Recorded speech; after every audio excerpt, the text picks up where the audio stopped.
আমার আজকের ভিডিওটা যাকে নিয়ে, ওর সাথে অ্যাকচুয়ালি আমার ফার্স্ট মিট হয়। ও যখন ক্লাস 11-এর শেষে আমার ডক্টর এসকে বায়োলজি সেন্টারে আসে, অ্যান্ড প্রথমবার ও আমাকে ওর ফাইন্যান্সিয়াল স্ট্রাগলসের কথা বলে।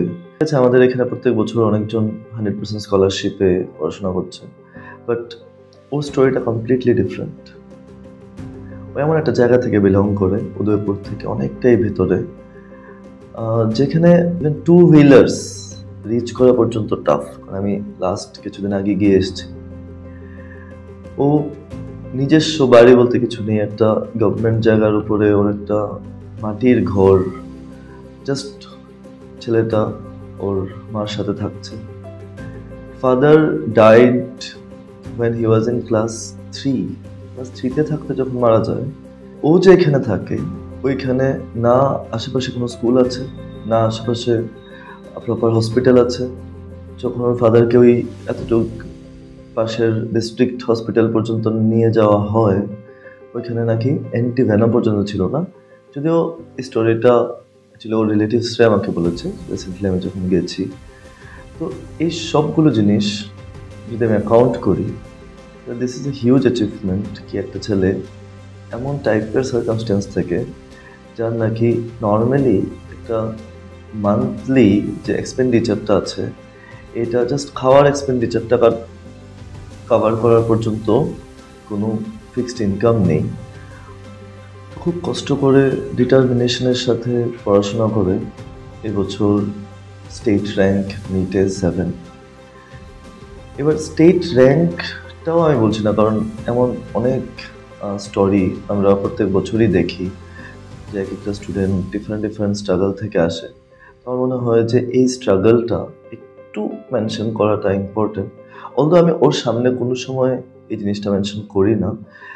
ইভেন আজকে আমরা ইন্টারভিউতেও এইসব কিছু এগুলো মেনশন করা ছাড়াই normal just how he prepared, how a student should get motivation from his preparation, এই জিনিসগুলো আমরা দেখব না। আমি যদি ওর জার্নিটা দেখি, ও ক্লাস 5-এর পর কন্টিনিউ করাটাও টাফ। ও যদি জওহর নবোদয় বিদ্যালয়তে চান্স না পেত, তো মানে 6 থেকে 10 পর্যন্ত নবোদয়ে পড়েছে। দেন ক্লাস 11-এ উদয়পুর ইংলিশ মিডিয়াম স্কুল, ওইখানে ভর্তি হয়। প্রথমে অনলাইনে যা ফ্রি রিসোর্স আছে ওইগুলো থেকে ওর প্রিপারেশন চালাচ্ছিল। দেন ও কম্পিটিশনের জন্য শিফট করলো আগরতলায়। আগরতলায় ওর জার্নিটা আবার প্রচণ্ড স্ট্রাগলের মধ্যে দিয়ে গেছে। তো এই স্ট্রাগলসগুলো ফেস করার পরে নট জাস্ট একটা নর্মাল কোনো একটা রেজাল্ট জাস্ট আমি ক্র্যাক করলাম এমন কিছু না, আমি টপ 10-এর মধ্যে আসলাম পুরো স্টেটে। 7 র্যাঙ্ক হলো, আর কোনো রিজার্ভেশন ছাড়া। এমন দেখে নেই যে ওর সাথে আমরা বেসিক কিছু ওর প্রিপারেশনটা কেমন ছিল। আমি মেইনলি সাবজেক্ট ম্যাটারেই ওর সাথে কথা বলবো, এমন কিছু extra related to economic conditions এগুলো নিয়ে কোনো কথা হবে না।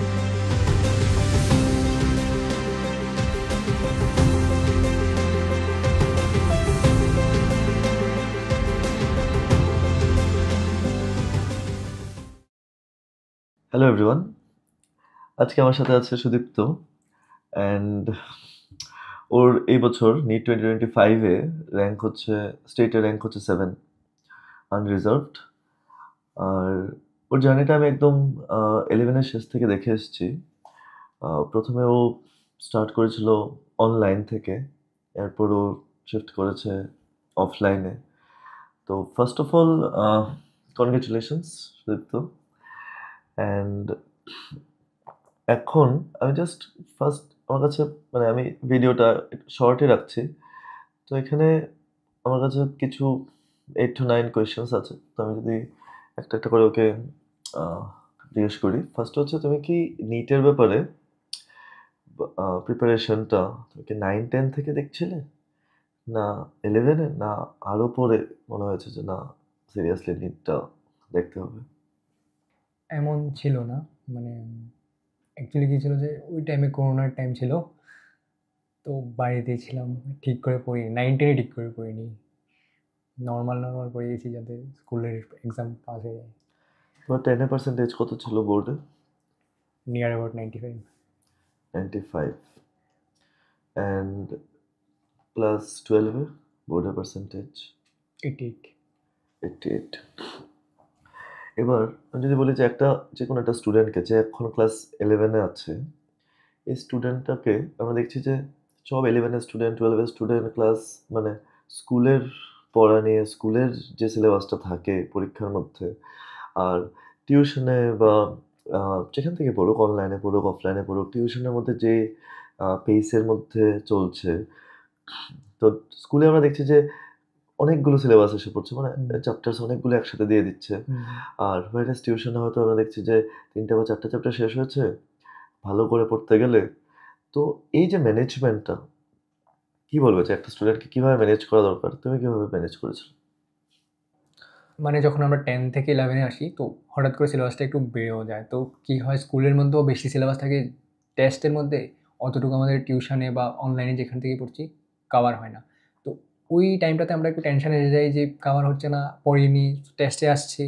অ্যাকচুয়ালি কি 11টার জার্নিটা আমরা নতুন, তো আমাদের ফোকাসটা রাখতে হবে যে 11টা পুরা কীভাবে সুন্দর করে শেষ করছি, নাকি টেস্টের পিছিয়ে দৌড়াচ্ছি। কারণ টেস্টের পিছিয়ে যদি দৌড়াই তাহলে শুধু টেস্টের পিছিয়ে দৌড়াতে থাকবো, সিলেবাসটা ঠিক করে হবে না, মানে স্কুলের পেস অনুযায়ী সিলেবাসগুলো ঠিক করে হবে না, আমি বুঝতেও পারবো না, কারণ জাস্ট 10 থেকে 11 এসেছি। হ্যাঁ, তো 10-এ মাত্র 4টা-5টা করে চ্যাপ্টার ছিল পার সাবজেক্টে, বা ওভারঅল আমি সায়েন্স যদি দেখি, তো আমার একরকম অ্যাপ্রোচ ছিল। কিন্তু এখন যেই 11-এ আসছে আমি দেখছি অনেক ভালো ভালো স্টুডেন্টস পর্যন্ত এই স্ট্রাগলটাতে, মানে হয়তো ভালো স্টুডেন্ট এখন যদি একটু সময় দিয়ে চ্যাপ্টার্সগুলোকে পড়ে ঠিকভাবে যদি কনসেপ্টটা ক্লিয়ার করে নেয়, তো ওর জন্য পরের রাস্তাটা অনেকটা ক্লিয়ার হয়ে যাবে। তো এটা আমরা দেখেছি অনেক স্টুডেন্টকে ম্যানেজ করতে, অনেক স্টুডেন্টকে ভালো হওয়া সত্ত্বেও ম্যানেজটা ঠিক করে করতে পারেনি। তো আমি নেক্সট বলব কি, যে প্রথম দিকে যে কোনো একটা সাবজেক্ট যখন আমি টাচ করছি, এটা ফিজিক্স হোক, কেমিস্ট্রি হোক, বায়োলজি হোক, তো আমার থিওরি আর প্রবলেম সলভিং এই জিনিসটার রেশিওটা কী থাকা দরকার? আমি তো ঠিক আছে একটা আমি স্টুডেন্টসদেরকে বলি, কিন্তু তোমার রেসপেক্টে কী ছিল? তুমি কিভাবে এটা ম্যানেজ করেছো? যে আমি থিওরি পড়াটা আর question paper, different questions solve করাটা, মানে অবজেক্টিভ, তো এটার হাউ ওয়াজ ইওর অ্যাপ্রোচ? 11-এ উঠি। 11-এ উঠে বা 11-এর আস্তে আস্তে পরে যখন বুঝেছো, হ্যাঁ, মানে বেটার অ্যাপ্রোচটা কী ছিল? কারণ তোমরা তো অনেকগুলো অ্যাপ্রোচ ট্রায়াল অ্যান্ড এরর করে লাস্টে গিয়ে তো হ্যাঁ, সেটেল হয়েছে। শুরুতে 11-এ তো তখন বুঝতেই পারছি না যে থিওরি বলবো না কোশ্চেন বলবো। বেসিক্যালি তখন ক্লাসে যা করা হতো তাই করতে অনেকটা কষ্ট যেত। একটা ক্লাস মনে হতো 11-এর একটা ক্লাস, একটা শুধু সিঙ্গেল ক্লাসেই 10-এর একটা চ্যাপ্টার মতন লেগে যাচ্ছে, এমন লাগতো স্টার্টিংয়ে। বুঝতামই না যে মানে কীভাবে পড়বো। আস্তে আস্তে যখন টাইম যেতে যেতে 3 মাস 4 মাস গেল, তারপর আস্তে বুঝছি যে না, ডিপিপিগুলোও করতে হবে, টাইম পাচ্ছি। আস্তে আস্তে যখন এই পেজটার সাথে এই সিলেবাসটার সাথে অ্যাডজাস্ট হয়ে যাচ্ছিলাম, তারপরে বুঝছি যে না, ডিপিপিগুলোও করছি বা অন্য কোনো এক্সট্রা বুকও করছি যেগুলো স্যারে সাজেস্ট করছি। তো এমন করি আর কি। তো তোমার কি এরকম কিছু ব্যাকলগ জমছিল? আর হ্যাঁ, জমলে ওইগুলোকে কিভাবে ক্লিয়ার করেছো?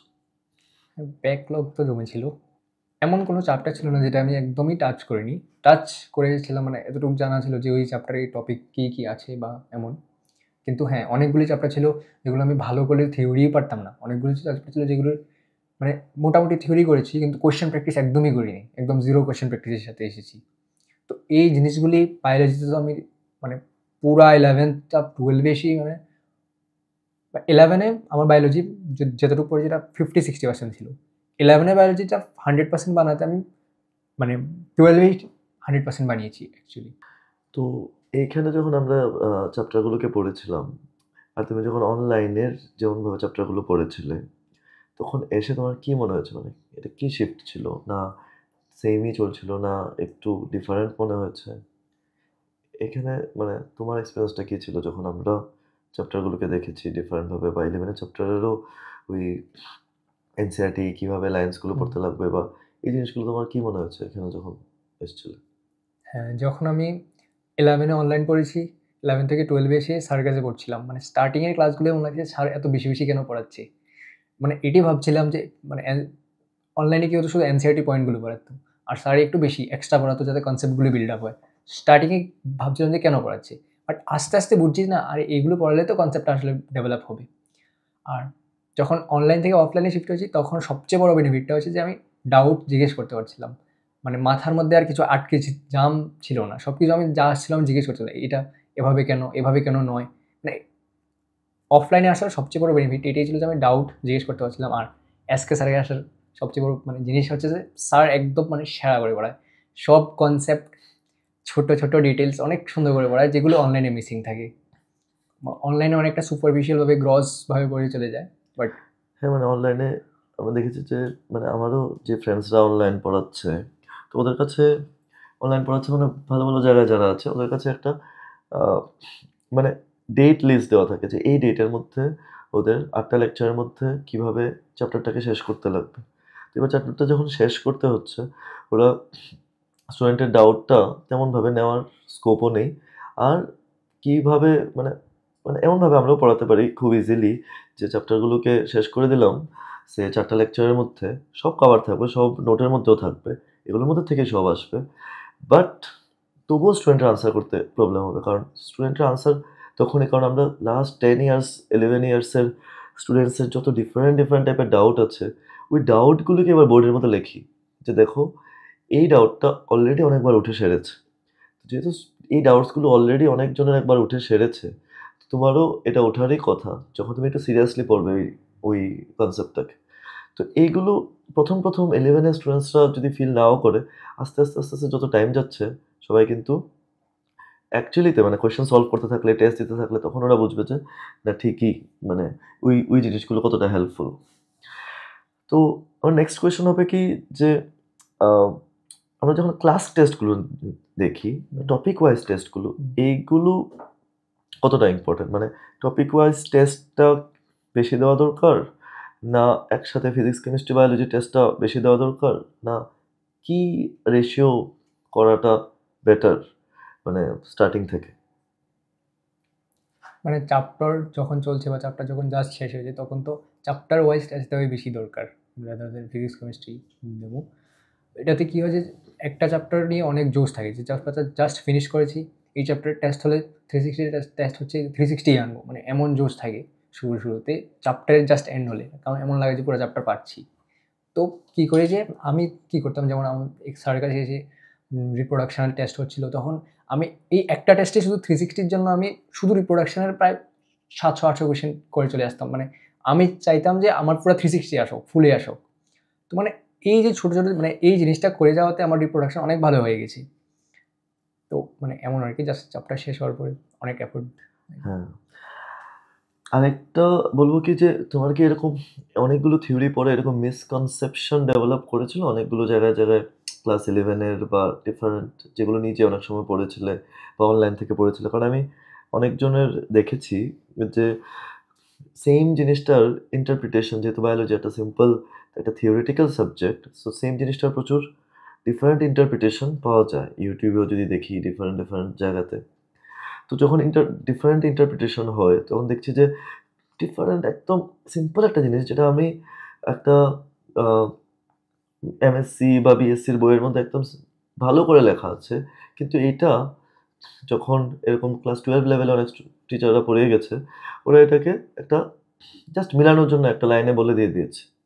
তো ওই মিসকনসেপশনটা যখন থাকে, ওইগুলো দিয়ে জেনারেল অনেকগুলো কোয়েশ্চেন, সে 10টা কোয়েশ্চেন থাকলে 9টা সলভ হয়ে যায়। একটা একটা আটকায়, মনে হবে যে এটা কেন হচ্ছে না। অনেক স্টুডেন্ট আমি দেখি যে পিছনে যখন ওই আনসার কিটা দেখে নেয়, আনসার কিতে আচ্ছা সি আছে, সি ধরে নেয় যে না এটা সি হবে, কিন্তু এটা কেন হবে ওই জিনিসটা আইডিয়া থাকে না। তো এমন টাইপের আই গেস তোমারও হয়তো ছিল, আমি জানি না, এটা তুমি বলবে। হ্যাঁ, মানে মিসকনসেপ্টের ব্যাপারটা হচ্ছে যে অনেক সময় অনেকগুলি এনসিইআরটি লাইনে একটু মানে ওয়ার্ডগুলিকে একটু কম ইম্পর্টেন্স দিয়ে চলে যায়। যেমন আমরা যদি বলি ইউজুয়ালি এনসিইআরটি লাইন মানে এনসিইআরটির মধ্যে usually, most of them, generally, এই যে ওয়ার্ডগুলি আছে এইগুলির পিছনের কাহানিটা বোঝা। যেমন আমি যদি এক্সাম্পল দিই, আমাদের ক্রিসোফাইটসের মধ্যে আছে, ক্রিসোফাইটস বায়োলজিক্যাল ক্লাসিফিকেশন আছে যে most of the chrysophytes are photosynthetic. ওইখানে এটা লেখা নেই যে all of the chrysophytes are photosynthetic.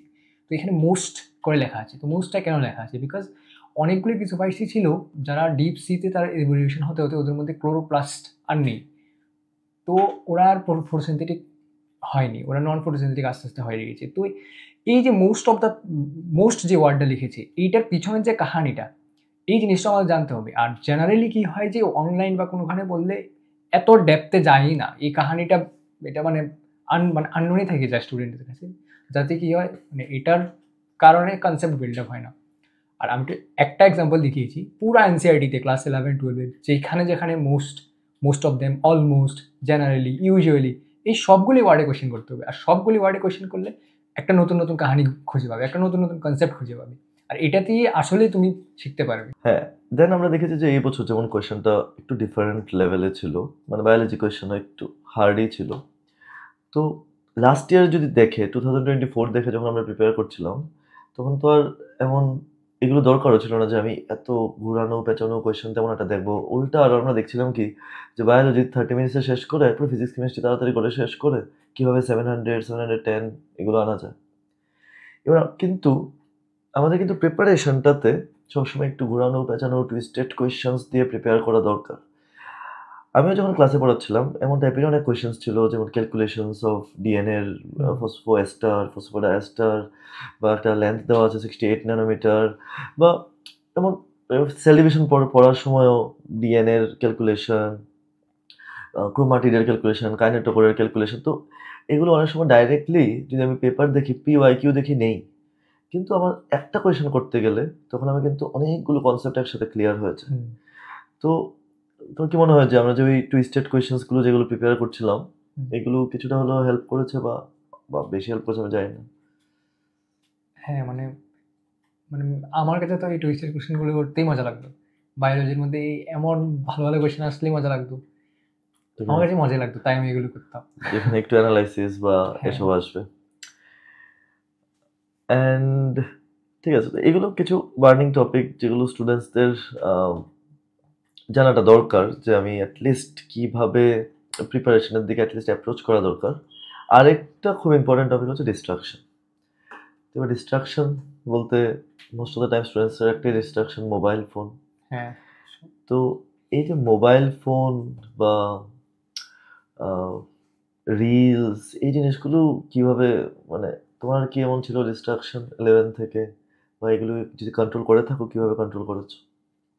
হ্যাঁ, মানে আমি অনেক ট্রাই করেছি, বাট পুরোপুরি কন্ট্রোল তো হয়নি, আর তাই আমার রেজাল্টটা মানে এক্সপেক্টেডের মতন হয়নি। হ্যাঁ, মানে রিল ঠিক আছে, আমি ইনস্টা, ফেসবুক এগুলো চালাইনি, এগুলোতে ছিলামই না, কিন্তু তবু ইউটিউব আমার রাখতেই হয়েছে, কারণ ইউটিউবে জেনারেলি লেকচার টেকচার দেখতাম, আর ইউটিউবও শর্টস আছে। আমি বহুত ট্রাই করেছি যে হিস্ট্রি অফ করে যাতে কোনো রেকমেন্ডেশন না না আসে, বাট তবুও টাইম চলে যেত ইউটিউবে। তো বেটার হবে যে মোবাইল থেকে দূরে থাকো, অফলাইনে ক্লাস নাও। আর যদি এমন না হয় তাহলে প্যারেন্টসকে বলো যে গাইড করতে, ছোট স্ক্রিন, শুধু ফোন ইউজ না করে একটা বড় স্ক্রিন, ট্যাবের দিকে মুভ করতে চাও, আর প্যারেন্টসকে সবসময় বলো যে গাইড করে রাখতে, নাহলে মানে এই জিনিসটা একটু হ্যাঁ, তো আমার মনে আছে ও যখন ফার্স্ট আমার কাছে এসেছিল, ও আমাকে মোবাইলটা ওর দিয়ে দিয়েছে, দিয়ে বলছিল কি মোবাইলটা রেখে দিতে, ওর আর মোবাইল লাগবে না। তো বলছে স্যার তুমি মোবাইলটা রেখে দাও, এবার আমি নিজে নিজে পড়বো সব কিছু, সব ক্লাসে আসবো। তো বলছে মোবাইল না থাকলে অ্যাটলিস্ট হোয়াটসঅ্যাপে তো অ্যাটলিস্ট গ্রুপে তো থাকতে হবে। তো ইভেন গ্রুপ, ও একটা এরকম কিপ্যাড মোবাইল নিয়ে 11-এর শেষে মানে 12টা এমনভাবে ফোকাস করার চেষ্টা করেছে।